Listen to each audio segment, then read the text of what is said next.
Friends, I don't know how it took me so long, but I finally, and I'm talking about after a few years now, I have finally played Cartographers. Cartographers is a flip and write, and usually I don't care that much for flip and writes, and for some reason the art style just didn't really pick up on the Instagram posts. Even though people were raving about the game, it just didn't, resonate with me. But when I opened the box today, I thought it was quite pretty, and I loved the game. So what made Cartographers a flip and write that I actually enjoy? There's two things.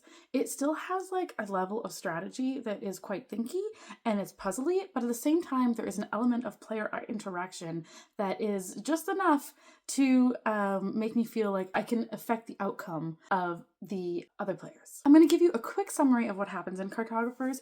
In Cartographers, you play 4 different seasons, and in spring, you score card A and B, and you play until you hit a total of 8 cards flipped, which I'll show you in a bit. And then, summer, you score B, C, C, D, D, A. A, B, C, D are marked by these parchment scrolls, which are really cute. Just put 4 of them out, and then you put cards under them to signify which objective it is. There's multiple different ones, but these are the 4 that we played with. And those objectives have things like forests must connect mountains, and the forests that connect the mountains give you points. Water can't touch borders or farms. Houses have to be grouped together and not touching a mountain. And then if you cross a whole row of your map. Speaking of, I should probably show you a map. This is what a map looks like. It starts with 5 mountains on it. It also has some ruin symbols, which add an element of chaos, so to speak, and coins that rack up over time here and score each round, depending on the number that you have.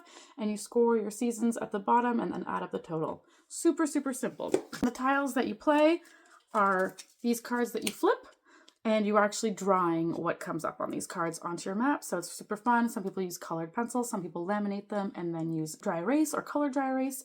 And when you get a card like this, it means you can choose forest or water, and that you use this polyomino shape to fill in your map.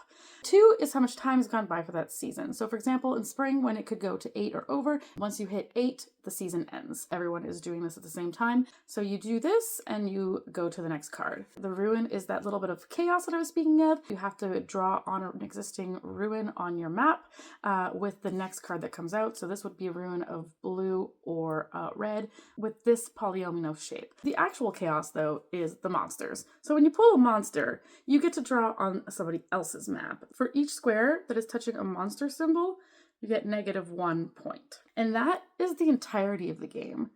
That is the entirety of the game.